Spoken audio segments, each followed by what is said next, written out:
नमस्कार। मैं आज आप सबको आपके बचपन में ले जाना चाहती हूँ। आप एक बार रिकॉल करिए, आज से 20, 25, 30 साल पहले, 40 साल पहले जब आप छोटे बच्चे थे, उस समय में आपने अपना एक बार आप अपने बचपन को इमेजिन कीजिए, आँखें बंद कीजिए और आप इमेजिन कीजिए कि आपका बचपन किस तरीके से था। आप क्या-क्या करते थे, क्या एक्टिविटीज़ थी आपकी, किस तरीके से आपके दोस्त आप एक साथ मिलके खेलते थे। एक बार आँख बंद करिए और फिर देखिए कि आप अपने बचपन में कितनी आसानी से पहुंच जाएंगे और कितना खूबसूरत और कितना खुशनुमा बचपन था हम सबका। जितने भी 70s, 80s, 90s वाले बच्चे हैं, उन सभी का बचपन बहुत अच्छा था। मैं कहूँगी बहुत अच्छा था। आज के बच्चे शायद उसको इमेजिन भी नहीं कर सकते। उस चीज़ को फ़ील करना तो बहुत दूर की बात है, क्योंकि आज के बच्चों के पास में वो बचपन है ही नहीं। वो बचपन जी ही नहीं रहे अपना, जिस तरह से हमने और आपने अपने बचपन को जिया है। और उसमें एक बहुत अच्छी मेमोरीज़ हम लोगों के पास, सबके पास अपने बचपन की हैं। हम जिस तरह से प्लेग्राउंड्स में खेलते थे, जिस तरीके से हम दोस्तों के साथ में बातें करते थे, हम तरह तरह के खेल खेलते थे, चाहे वो छुपा छुपाई हो, चाहे वो नदी पहाड़ हो, और इस तरह के अनगिनत खेल जो हम लोगों ने खेले हैं।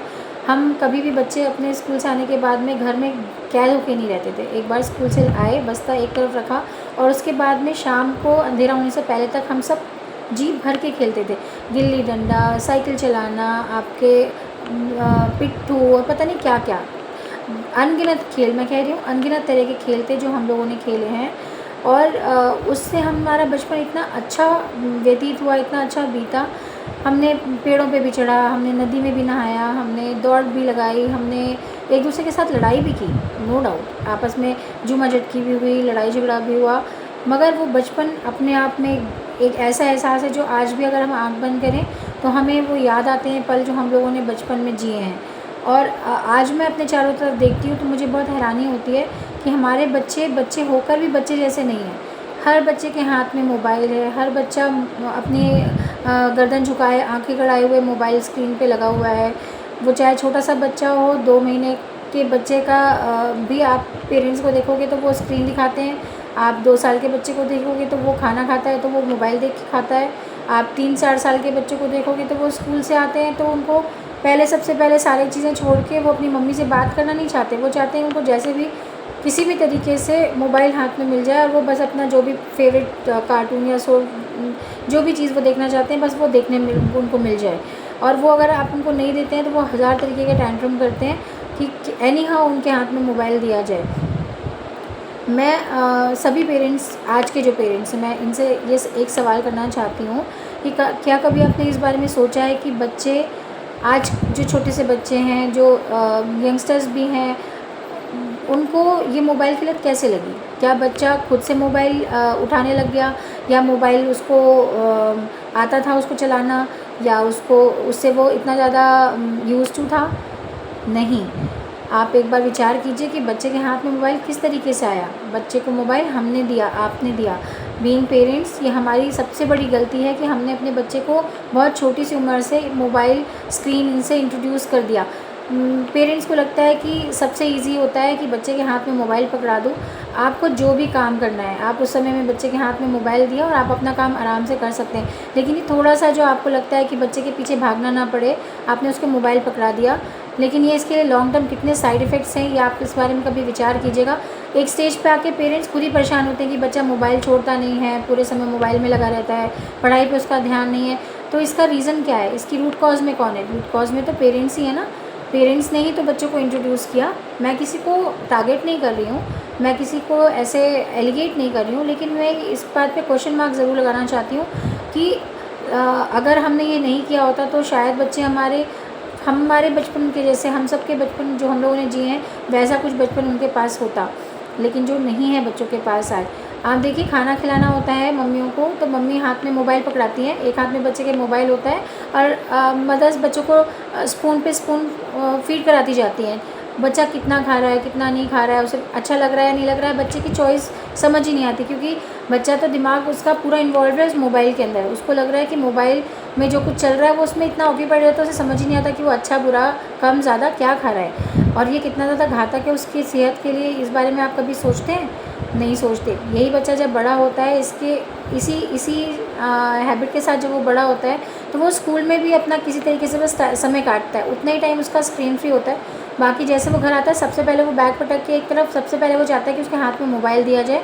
अगर आप मना करते हैं, आपको लगता है कि बच्चे के लिए नुकसान कर रहा है, इस एक स्टेज पे आके आपको रियलाइज़ होता है कि नहीं बच्चे को ये नुकसान करेगा, जब आप उस समय मना करना चाहते हैं तो वो बच्चा उस समय उस चीज़ के लिए बिल्कुल राज़ी नहीं होता और वो हर तरह के टैंट्रम करेगा कि उसको किसी तरीके से मोबाइल आप उसके हाथ में पकड़ाएं।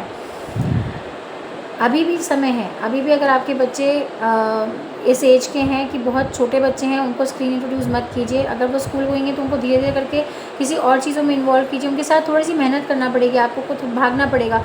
जब हम छोटे बच्चे थे तो हमारे पेरेंट्स ने हमारे पीछे पीछे दौड़ के खाना खिलाया।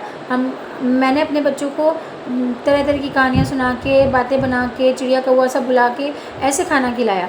हमने बच्चों को स्क्रीन नहीं दिया कि बच्चा मोबाइल या टीवी देखने लग जाए और हम उन्हें खाना खिलाएं। हमने उन्हें सिर्फ फ्री टाइम दिया था, उसने उनके साथ मेहनत की। उस मेहनत का नतीजा है कि हमारे बच्चे काफ़ी हद तक स्क्रीन से दूर हैं और आज वो बड़े होने के बाद में भी पूरे टाइम स्क्रीन पे नहीं रहते हैं।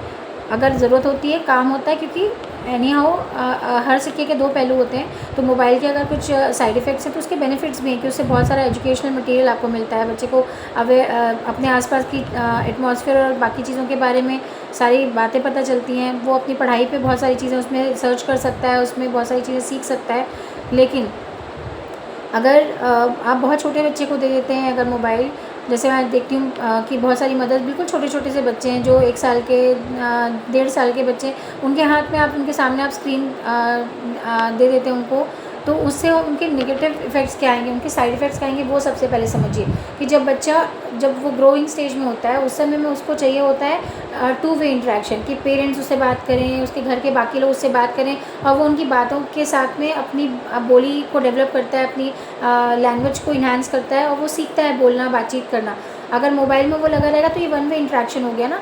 इससे बच्चा कहीं ना कहीं उसकी वोकैबुलरी में कहीं ना कहीं कमी आएगी, उसकी बातचीत देरी से शुरू हो सकती है। एक तो नेगेटिव ये हुआ। इसके बाद में फिर लॉन्ग टर्म स्क्रीन से बच्चा डिस्ट्रैक्ट होने लग जाएगा, उसका कंसंट्रेशन इफेक्टेड होगा, वो पढ़ाई पे आगे जाके उतना कंसंट्रेट नहीं कर पाएगा क्योंकि फुल फोकस उसका जो है वो स्क्रीन पे है। तो उसका कहीं ना कहीं डिस्ट्रैक्शन दिमाग में चल रहा होगा, उसको स्क्रीन वो इमेजिनरी वर्ल्ड में रहता है क्योंकि वो तरह तरह की चीज़ें देखता है। कई बार उसकी एज ग्रुप के लिए होती हैं, कई बार उसके एज ग्रुप के लिए नहीं भी होती हैं। इसके बाद में उसकी नींद पे बहुत बड़ा इफेक्ट होता है। जब बच्चा बहुत ज़्यादा स्क्रीन देखता है तो उसका जो नींद का हार्मोन है जिसे मेलाटोनिन बोलते हैं, वो कहीं ना कहीं हिंड्रेंस होता है उसमें, और उसकी वजह से बच्चे का नींद डिस्टर्ब होता है या वो लैक ऑफ स्लीप हो जाता है, या फिर वो थका हुआ रहता है, हर समय चिड़चिड़ करेगा, आपकी बात नहीं सुनेगा, उसकी आंखें दर्द होंगी, उसको सिर में दर्द होने लग जाएगा, या उसका लगातार गर्दन झुका के रखेगा तो उसकी स्पाइन पे इफेक्ट पड़ेगा, उसकी नेक बोन्स पे इफेक्ट पड़ेगा। बच्चों की बोन्स बहुत नाजुक होती हैं तो उन पे इफेक्ट पड़ता है। इसके बाद में वो पेशेंस कहीं ना कहीं उसका कम हो जाता है। उसको तुरंत आप देखोगे बच्चे कई बार एकदम ऐसे बहुत अजीब से बर्ताव करते हैं कि चीज़ें फेंक देंगे या गुस्सा करने लग जाएंगे, एंगर इश्यूज़ आ जाते हैं बच्चों के अंदर में। फिर आप बहुत सारे ऐसी बिहेवियरल डिसऑर्डर्स बच्चों में आते हैं। उनका फिजिकल जो एक्टिविटी है वो कहीं ना कहीं रुक जाता है। एक जगह बच्चा बैठा हुआ है, वो 2-2, 3-3, 4-4 घंटे मोबाइल देख रहा है, तो होता है क्या है कि आपकी कोई भी बच्चे की उस बच्चे के एज ग्रुप के लिए जो फिजिकल एक्टिविटीज़ ज़रूरी है, जो खेलना कूदना उसके लिए ज़रूरी है, जो अपने पीयर ग्रुप के साथ इंटरेक्शन ज़रूरी है, वो सब कुछ उसका वहाँ पर बंद हो जाता है मोबाइल की वजह से। आप मोबाइल नहीं दिखाते हैं तो टीवी दिखाते हैं, टीवी में उल जुल दुनिया जहाँ की चीज़ें बच्चा स्क्रीन पे देख रहा होता है, उसमें से सिर्फ कुछ % ऐसी चीज़ें होती हैं जो उसको कहीं ना कहीं हेल्प करती हैं। बाकी मैक्सिमम ऑफ द चीज़ें या कार्टून या उल जुल चीज़ें जो वो देखता होता है उससे उसको कोई बेनिफिट नहीं मिलता है। तो इस बारे में सोचिए, इस बारे में बहुत चिंतन करिए क्योंकि ये बहुत ज़रूरी है। हमारा फ्यूचर है हमारे बच्चे। अगर हम बच्चों के ऊपर थोड़ा सा अपना टाइम बचाने के लिए या अपने आप को थोड़ा फ्री टाइम देने के लिए हम एक शॉर्टकट अपनाते हैं मोबाइल के ज़रिए, तो वो शॉर्टकट आगे जाके बहुत घातक सिद्ध हो सकता है। आप बच्चे को जो स्क्रीन देते हैं, स्क्रीन टाइम है, उसको सीखने का ज़रिए बनाइए। उसके लिए आप बहुत सारे एजुकेशनल वीडियोज़ हैं, उसकी पढ़ाई से रिलेटेड, उसमें बहुत सारी तरह तरह की कहानियाँ हैं। आप ऐसा कुछ दीजिए, उसका एक स्क्रीन टाइम फिक्स करिए कि इतना टाइम आपको मिलेगा, और सोने से कम 2-3 घंटे पहले तक आप स्क्रीन टोटल बंद कर दीजिए। बच्चे को ये पता होना चाहिए कि इस समय में मुझे मोबाइल नहीं मिलेगा, किसी भी तरीके से नहीं मिलेगा। खाना खाते समय स्पेशली किसी भी बच्चे को मोबाइल बिल्कुल मत दीजिए, क्योंकि आप मोबाइल देते हैं तो बच्चे को ये भी नहीं पता चलता कि वो कितना खाना खा रहा है। अगर उसकी कैपेसिटी 1 रोटी खाने की है, वो मोबाइल देखता जाएगा, वो खाता जाएगा और वो ओवर ईटिंग करेगा। इससे उसका एपेटाइट ख़राब हो जाएगा, उससे उसको कहीं ना कहीं और बाकी के हेल्थ इश्यूज़ आएंगे, उसका गट इश्यूज़ आ सकते हैं, उसको डाइजेशन इश्यूज़ आ सकते हैं, वो मोटा हो सकता है। तो कहीं ना कहीं बच्चा अनहेल्दी हो जाएगा ना। टोटलिटी में अगर आप समझेंगे तो कहीं ना कहीं बच्चा अनहेल्दी हो रहा है। तो इसको अपने और बच्चे के लिए स्क्रीन फ्री जोन रखिए, जिसमें सिर्फ बच्चा खेले, जिसमें सिर्फ बच्चा इंटरेक्ट करे, मस्ती करे। ठीक है, थोड़ा बच्चा बदमाशी करेगा, थोड़ा हल्ला करेगा घर में, पर बच्चों की यही सारी चीज़ों से तो घर की रौनक होती है। अगर बच्चा सिर्फ एक चुपचाप एक गूंगे गुड्डे के जैसे बैठ जाए मोबाइल हाथ में लेके, तो ऐसे बच्चे का आप क्या करोगे? बच्चा हमेशा खुशनुमा, बच्चा हमेशा चहकता हुआ, महकता हुआ, एक हल्ला मचाता हुआ, घर में ऐसे उसका खिलंदड़पन दिखना चाहिए। ये सबकी आत्मा को छूता है। अगर हम बच्चों को ऐसे लड्डू गोपाल से बस बिठा देंगे, बच्चा बैठ जाए और कुछ ना करे, सिर्फ मोबाइल लेके बैठा रहे, तो ऐसे बच्चे डमी बना के आप क्या करोगे? ये मेरा सारे पेरेंट्स के साथ एक क्वेश्चन है, ये बहुत बड़ा सवाल है। तो प्लीज़ इस चीज़ों पे बहुत विचार कीजिए। और जो भी पेरेंट बच्चों को बहुत ज़्यादा स्क्रीन दिखाते हैं, बहुत ज़्यादा मोबाइल देते हैं, वो आज से मेरी इस बात को मेरी गुजारिश समझिए और इसको बहुत इसके ऊपर विचार कीजिए, और प्लीज़ इसको लिमिट में मोबाइल दीजिए और ऐसी चीज़ें दिखाइए जो बच्चों के लिए यूज़फुल हो। खाना खिलाते समय बच्चों को बिल्कुल मोबाइल मत दीजिए।